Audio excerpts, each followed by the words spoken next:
The great hall of the Andromeda summit shimmered with lights that reflected off every surface, casting long, colorful streaks across the polished floors. Delegates from countless civilizations moved with purpose, their voices echoing through the vast chamber.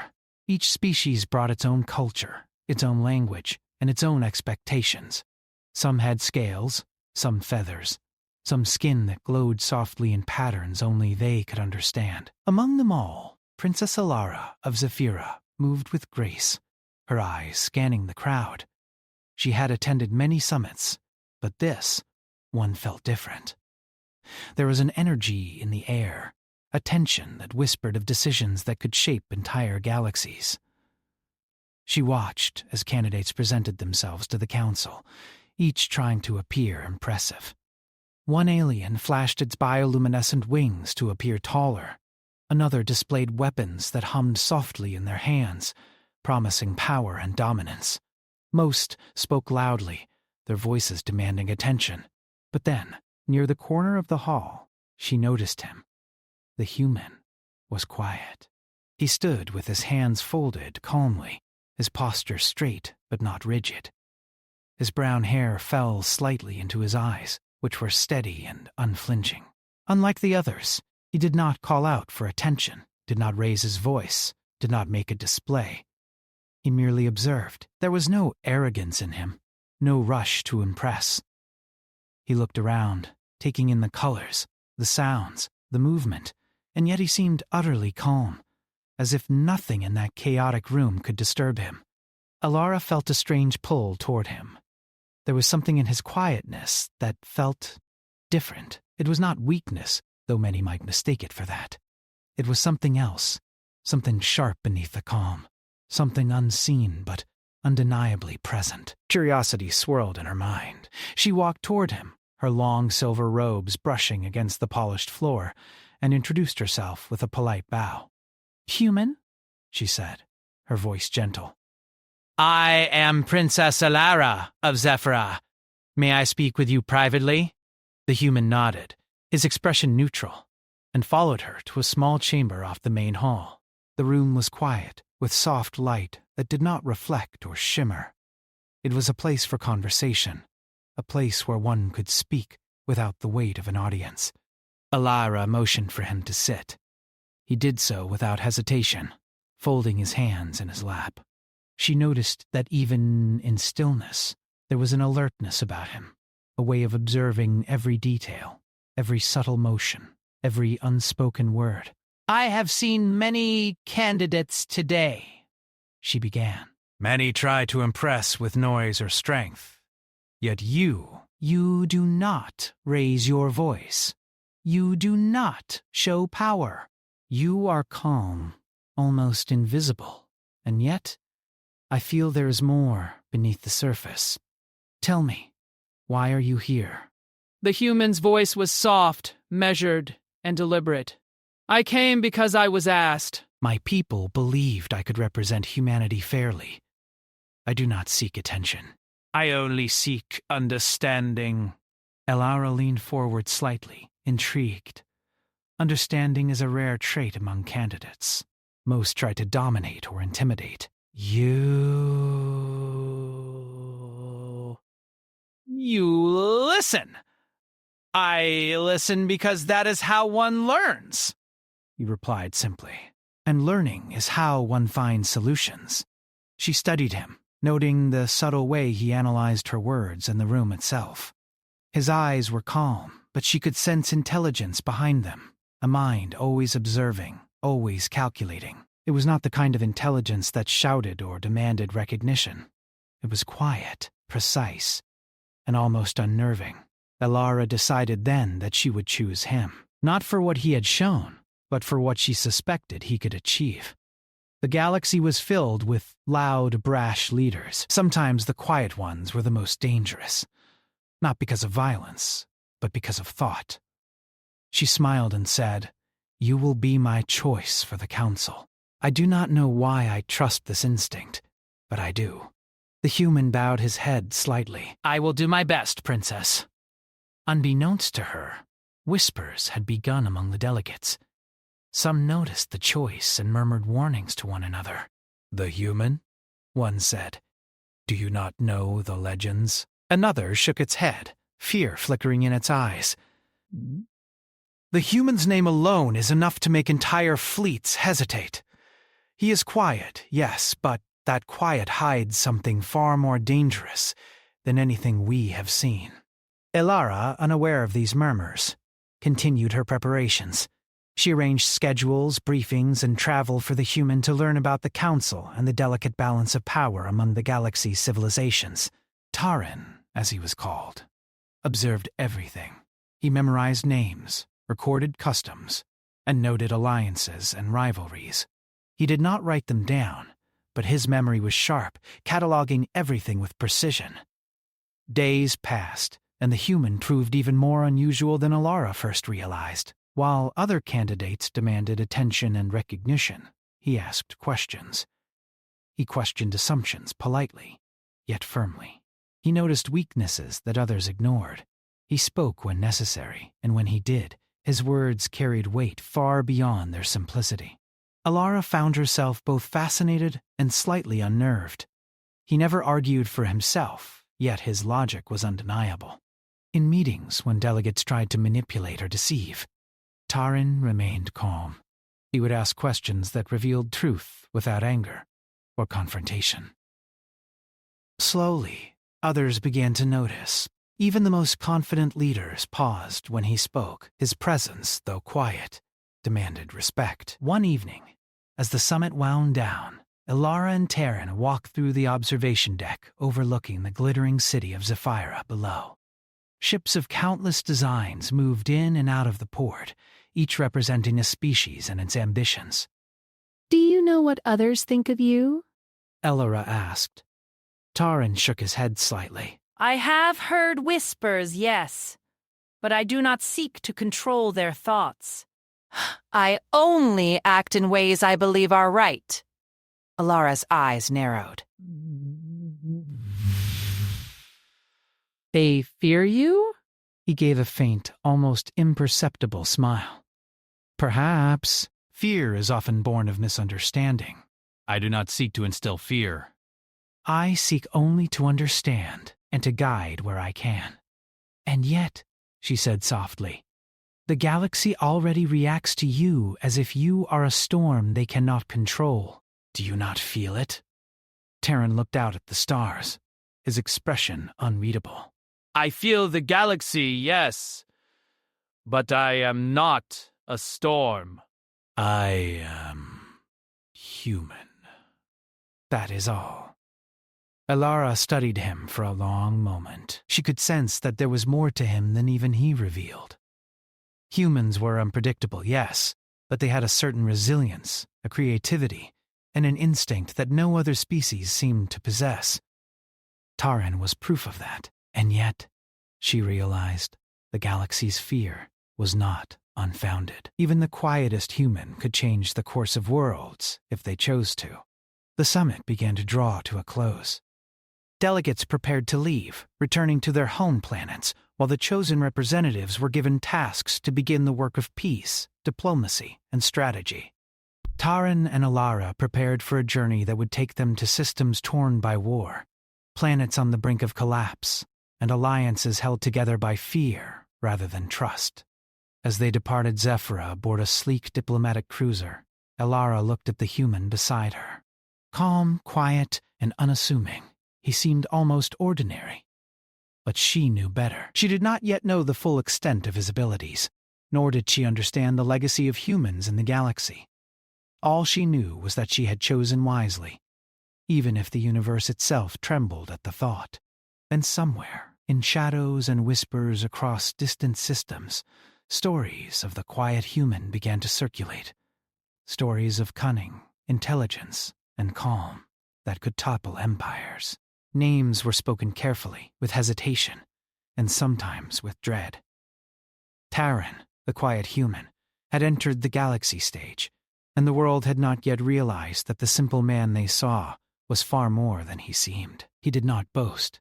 He did not fight. He only observed, listened, and planned. But those who had faced even the idea of him knew one truth. Humans were not to be underestimated. And this particular human, the one Princess Elara had chosen, might one day reshape the galaxy in ways no one could predict. For now, he remained quiet, modest, and unassuming. But the story of his name and the fear it inspired had only just begun. The cruiser glided silently through the stars, its hull catching faint glimmers from distant suns. Taran sat near the observation window, watching constellations slide past like streaks of silver. Princess Elara moved beside him, her hands folded as she studied the maps and reports of their first mission. Their destination was the planet Scifi Prime, a world torn by centuries of conflict between two rival civilizations, the Chiron and the Ilari. Both claimed the same resources. Both distrusted each other, and both were equally stubborn. "This mission is delicate," Elara said quietly, though the hum of the engines made even whispered words seem loud. "If we fail, both sides may escalate into war. Worse, the galaxy may blame Zephyra for interfering." Taran nodded, his eyes never leaving the patterns of light and the void outside. "Then we must understand both sides fully before we act. Every detail matters. Every word, every gesture, every belief. The smallest misunderstanding can lead to disaster." Elara smiled slightly. "You make it sound simple. Most diplomats bring armies or weapons as insurance. You Bring only yourself." Tarin's lips curved faintly. "I bring observation and reason." That is enough, if used correctly. As they approached Scifi Prime, the first signs of tension became clear. Spaceports were heavily guarded. Patrol ships moved in patterns meant to intimidate, and scanning reports revealed hidden turrets lining key areas. The Chiron and Ilari both prepared for confrontation, expecting an attack rather than diplomacy. When they landed, Taran moved with calm assurance. "Unlike other humans, or even other species, he did not raise his voice to command attention." He simply entered the council chambers, nodded respectfully to leaders on both sides, and waited. The room, filled with bright uniforms, glowing eyes, and holographic displays, fell silent. It was as if his quiet presence demanded recognition. The Chiron commander, a tall, armored figure with jagged silver plating, spoke first. "Who is this human?" His voice rumbled, but there was an edge of caution. "Does he come with weapons or threats?" "No," Elara said firmly. "He comes to listen, to understand, to find a way for peace." The Chiron exchanged a glance with the Ilari leader, a smaller, nimble being with skin that shifted in color depending on mood. Both were confused. Diplomats often carried threats behind their words, or used flattery to manipulate. This human carried neither. He only watched, waited, and listened. Taran's turn to speak came gently. "I am here to understand your concerns, not to judge. Every point you make is important. Every fear, every hope, every past grievance must be heard before any solution is proposed." At first, the leaders dismissed him. "This is a human," the Ilari said. "What can a species from a small, weak planet know about war and politics?" But as the hours passed, something remarkable happened. Taran asked questions that seemed simple, but were precise in their timing. He noticed the Chiron commander's subtle gestures, the way his eyes flickered when certain topics arose. He observed the Ilari leader's posture, the way her hands trembled slightly when discussing territory disputes. By the end of the day, both sides had inadvertently revealed information that had been hidden for decades.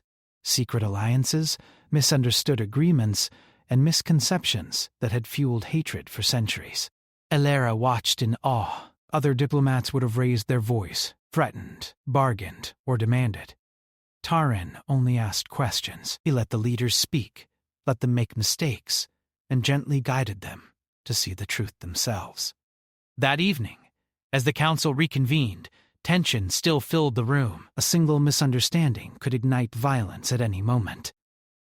Taran stood in the center, calm as ever, and addressed both sides. You each believe the other wishes harm, yet your own actions have often escalated fear unnecessarily. If you continue to act on assumption and anger, both your civilizations will suffer. But if you speak honestly, listen carefully, and consider each other's needs, a solution is possible. It may not satisfy every desire, but it will prevent disaster, the Chiron commander scowled. You speak with confidence, human, yet you do not control armies. You do not wield weapons. Taran tilted his head slightly. Control is not only in weapons. Control is in knowledge, in understanding. Wars are won not only by strength, but by insight, timing, and patience. You are both strong, but your strength is wasted if you cannot see clearly. For the first time, silence filled the chamber. Not tense, but thoughtful. Even the Alari leader's shifting colors slowed as she considered his words. Taran continued. You have lived in fear of each other for centuries. You assume deception, betrayal, and malice, but fear is often imagined. Reality is rarely as extreme as the stories you tell yourselves. Over the next few days, Taran guided them through careful dialogue. He introduced a method that seemed almost too simple. Each side would share grievances while the other listened without interruption. Then, they would respond only to the core issues, not the insults or exaggerations that had been repeated for generations. At first, tempers flared. Old wounds were opened. Accusations were made. But Taran's calm, quiet presence prevented escalation. He never raised his voice, never demanded submission. He only redirected focus, asked a question, or reminded them of consequences. Slowly, walls began to fall. Elara marveled at his skill. She had thought her instincts about him were correct, but this exceeded everything she had imagined. Other species might rely on intimidation or strategy that could be calculated, but Taran relied on understanding and subtle influence that no one could predict. By the time the Chiron and Alari leaders reached the final session, what had begun as hostility was turning into compromise. They agreed to share certain territories, jointly manage resources, and maintain a neutral council to oversee future disputes. None of the concessions were forced. All were guided by careful questions, observations, and logic from the human. Later, in private, Elara asked, "How did you do it? How did you convince them without even trying to convince them?" Taran shrugged lightly. I did not convince them. I only helped them see what they already knew. Humans are skilled at noticing patterns others miss. We do not need to demand respect. We need only show clarity. When people see clarity, they are compelled to act. Elara nodded slowly. There was truth in that, but she could feel the undercurrent of power in him. He was quiet, yes, but the galaxy did not need noise to make an impact. It only needed presence, intellect, and the right timing. As they prepared to leave Scifi Prime, news arrived that made her pause.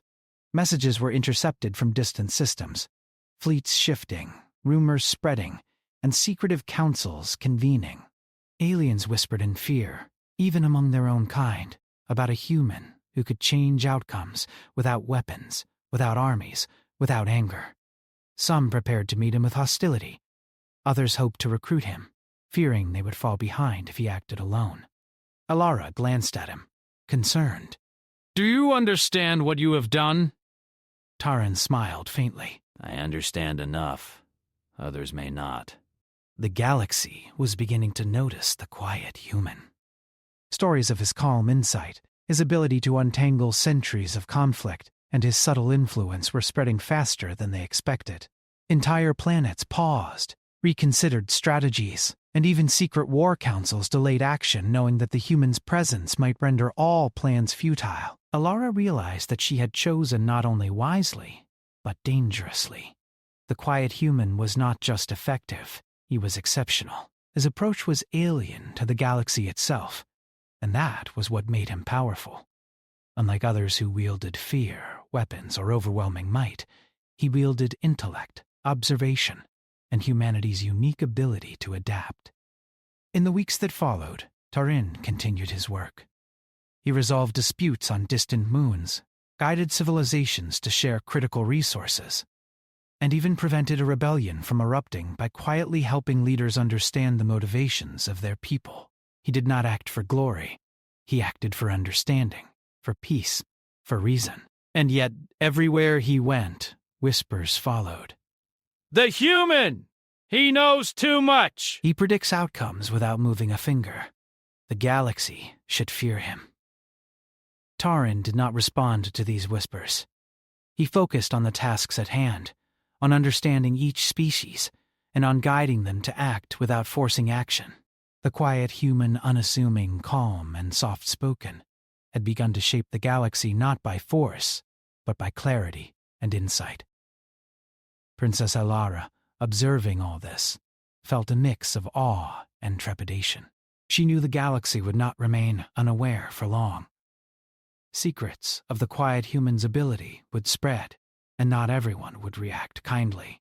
Some would come with open hands, others with weapons. But for now, in the calm that followed, each resolved dispute, Tarin remained unchanged. He was human, quiet, and patient. And the galaxy, slowly but surely, was beginning to understand why it had always feared humans, even if it had never fully known their potential. As the cruiser left Sci-fi Prime and headed to the next mission, Alara glanced at him once more. There was a certainty in her mind. The quiet human she had chosen would change the course of events in ways she could not yet predict, and the galaxy, though unprepared, would soon witness the true power of humanity. The galaxy had begun to whisper about the human.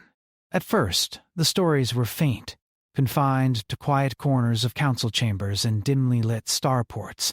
But as news spread of Terran's success on Sci-fi Prime, the whispers grew into murmurs, and the murmurs into warnings. Some species spoke with awe, others with fear.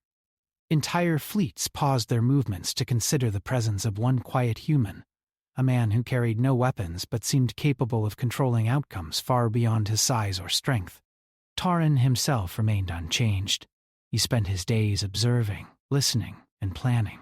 He had learned that knowledge, patience, and timing were often stronger than armies or fleets. Yet, the subtle fear of his name began to reach even the ears of those who would never meet him.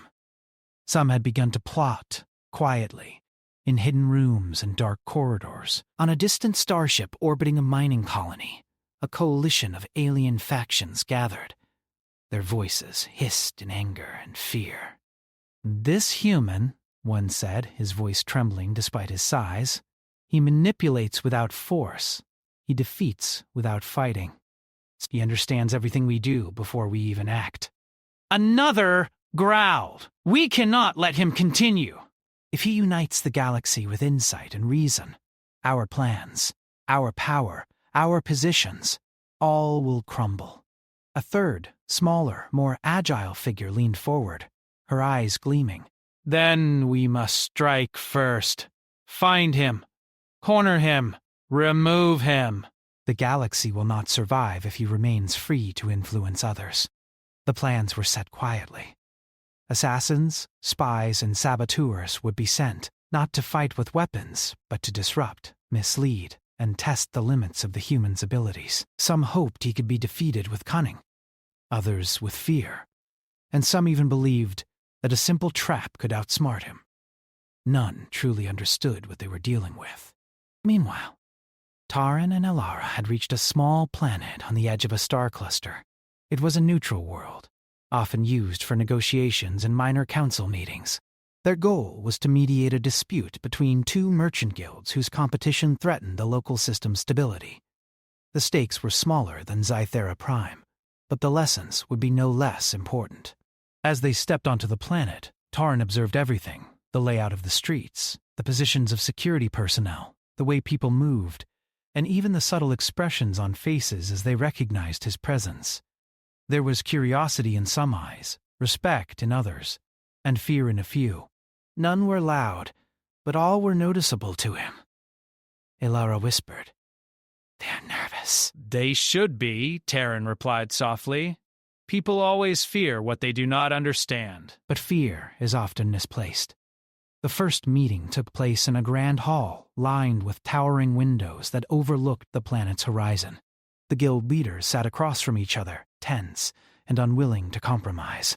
Negotiations began as expected: accusations, exaggerated claims, and polite threats. Taryn listened quietly, allowing both sides to speak fully before intervening.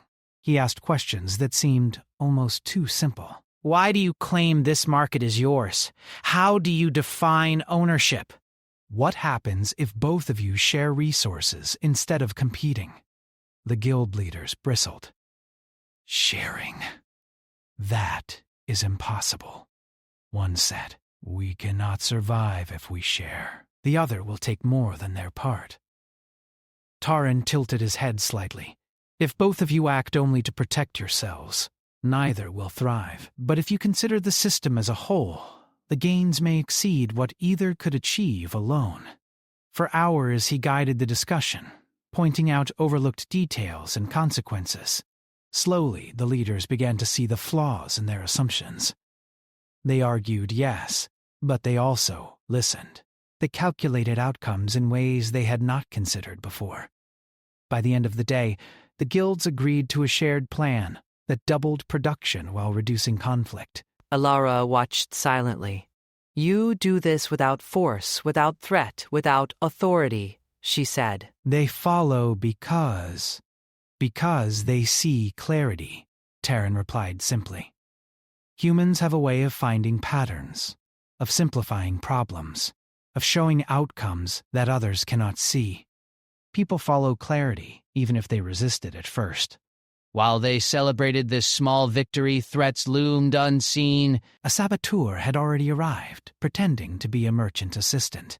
He observed Taryn, noting his calm demeanor, his small habits, and his methods. Yet, every attempt he made to mislead or trap the human failed. Taryn anticipated his moves, not with aggression, but with observation and subtle action. When the saboteur tried to intercept communications, he found messages already rerouted, traps anticipated, and his own missteps quietly corrected by the human he had underestimated. Across the galaxy, similar attempts were being made. Ships were prepared to follow him, systems were watched, and agents were dispatched. None succeeded. Taryn was patient, precise, and always steps ahead, though never showing it. The quiet human seemed to anticipate the moves of others before they even conceived them. Elara realized something as she observed him. This was why the galaxy feared humans, why whispers of his name caused unease in every corner. Not because of weapons or fleets, but because of unpredictability combined with insight. While other species acted predictably, humans acted creatively, intuitively, and decisively when necessary. Taryn embodied this, and was unsettling to everyone who tried to oppose him. The saboteur finally confronted him openly, expecting at least a challenge. Human, I have been sent to test you, to see your limits. Taryn looked at him calmly, his expression unreadable. And what have you learned? The saboteur frowned. I cannot trick you. I cannot mislead you. You anticipate everything. Then perhaps your understanding of limits is flawed, Taryn said. Strength is not always measured in force. Intelligence, patience, observation. These are just as powerful. You can try again, but consider what you risk by underestimating someone who simply watches and understands. The saboteur left, defeated in ways he did not expect. There were no injuries, no weapon discharged, but the lesson was clear. This human could not be manipulated, cornered, or deceived easily. As they prepared to leave the planet, news arrived from distant systems. Entire councils had delayed action. Merchants paused expansion plans, and fleets rerouted to avoid potential encounters. Tarain's reputation, quiet as it was, had begun to influence events without a single command. Alara could not help but marvel. Even without knowing, the galaxy bends to your presence. Taran shook his head. Not bends. It reacts. People respond to patterns and clarity, even when they do not understand fully. The galaxy is not aware of me, yet it acts cautiously. That is human potential. Alara realized the truth in that statement. Humans had always been underestimated, seen as weak, small, and insignificant. Yet they had survived, thrived, and now, in a galaxy of advanced species, one quiet human could change outcomes in ways no one had imagined. And yet, there was danger in this. Those who feared him would not stop. The galaxy was full of cunning, ambition, and desperation. Every system he visited, every council he mediated, drew more eyes, more whispers, more plots. The quiet human was becoming a figure of legend. Some would admire him, some would fear him, and some would seek to destroy him. But Taran did not act out of fear or pride. He continued to observe, to listen, to guide. He relied on reason, not aggression. He relied on understanding, not intimidation. And that, perhaps, was what made him so dangerous to those who underestimated humans. As the cruiser moved to the next system, Alara watched him quietly, thinking of the stories she had heard as a child about the galaxy's great strategists, warriors, and leaders. None of them had matched this human. Not in skill, not in patience, not in subtle power. Taran did not seek glory, but the galaxy would soon remember his name. And somewhere, in the shadows and whispers of those plotting against him, the quiet human's reputation grew. Plans that seemed foolproof failed. Agents who thought they could outsmart him found themselves outmaneuvered without realizing it. The galaxy was learning, slowly and reluctantly, that a human could not be predicted, controlled, or intimidated in the ways other species were. Alara knew that the coming missions would only test him further. There would be challenges, attempts to trap, and dangers she could not foresee. But she also knew that no other human, or perhaps no other species, could handle them the way he could. His patience, insight, and calm determination made him a force the galaxy could not ignore. And as the stars stretched into the void outside the cruiser, Taran sat quietly, observing patterns, listening to reports, and planning the next steps. He did not boast. He did not threaten. He only prepared. Understanding the galaxy in ways no one else had, the galaxy feared his name, even as it barely understood him. And the quiet human, unassuming, soft-spoken, and patient, was only beginning to reveal the true power of humanity. The galaxy had become restless. Systems that once acted independently now watched for the quiet human's movements. Fleets adjusted their paths, secret councils convened, and diplomats whispered warnings across starports. Taran, however, remained calm, observing, listening, and thinking several steps ahead.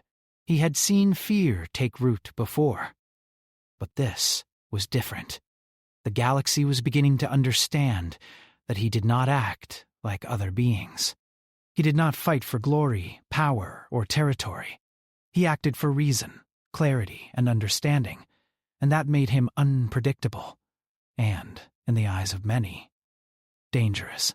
Princess Alara watched him quietly aboard their cruiser as they approached a newly discovered system. This system, Zefara IX, contained resources vital to multiple civilizations. If disputes were not resolved quickly, conflict could erupt and spread far beyond the system itself. The stakes were higher than anything Taran had faced before. "Do you think they will listen?" Alara asked, concern in her voice. "They will listen if they see clarity," Taran replied softly. "They may resist, they may test, but ultimately reason prevails when it is presented clearly and without threat. When they landed on Zefara IX, they found the planet alive with tension, representatives from 4 powerful civilizations had arrived, each claiming rights to mining areas, trade routes, and settlement zones. Negotiations had already broken down once, and tempers were high. The first council meeting was hostile. Accusations were flung across the chamber. Threats, implied or direct, filled the air. Taran observed it all quietly, noting the subtle signs of nervousness, alliances, and hidden agendas. The leader of the Zyran fleet, a towering creature with crystalline armor, spoke first. "We demand control of this sector." Any compromise is unacceptable. The Velians, smaller but faster, responded with equal fervor. "We have treaty rights that predate your existence." "We will not yield." A third faction, the Gorlans, exchanged data pads between themselves, murmuring calculations and strategic possibilities. The fourth, the Lamari, simply observed, their expressions unreadable, waiting to see which side would falter. Taran rose, his posture calm and deliberate. "You all have valid claims," he said softly. "But conflict will harm everyone. Resources will be wasted, lives endangered, and alliances fractured." "I am here not to judge, but to help you find a solution that protects your interests while preventing disaster." The chamber fell silent. Leaders were used to commands backed by weapons, fleets, or coercion. Taran had none of these, yet his words carried weight. They listened, though reluctantly. He began asking questions, each simple yet precise. "What is the most important resource for your civilization here? How can it be shared without loss? What happens if one side overestimates its strength and acts prematurely?" The leaders answered cautiously, revealing more than they intended. Old miscommunications were exposed, and previously hidden opportunities for cooperation emerged. Taran guided the discussion with care, nudging each faction toward consideration of the other's needs without pressuring them to give up power. Hours passed, then days. The council meetings became exercises in logic, patience, and subtle persuasion. Taran's quiet guidance forced each faction to consider the long-term consequences of their choices. He pointed out flaws in calculations, assumptions, and strategies in a way that no one could argue against. Slowly, the factions began to compromise, sharing resources and dividing responsibilities. Yet outside the council chambers, danger lurked. Those who feared Taran's influence were not idle. Assassins tried to infiltrate the meetings. Spies planted misinformation. Plans to discredit or eliminate him were carried out in secret, but Taran anticipated these moves without aggression. One saboteur attempted to poison the council's water supply. Taran, having observed unusual activity and patterns in guard routines, redirected the supply without drawing attention. Another tried to spread false data about resource availability. Taran quietly corrected it before the factions noticed, framing the correction as a standard report. Even when attacks were subtle and unexpected, Taran remained unshaken.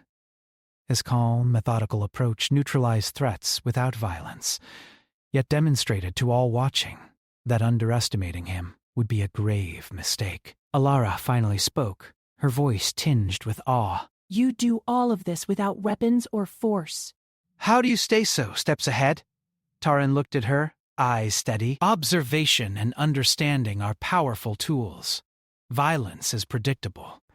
Fear is temporary. Insight, patience, and logic endure. The galaxy responds to those qualities whether it knows it or not."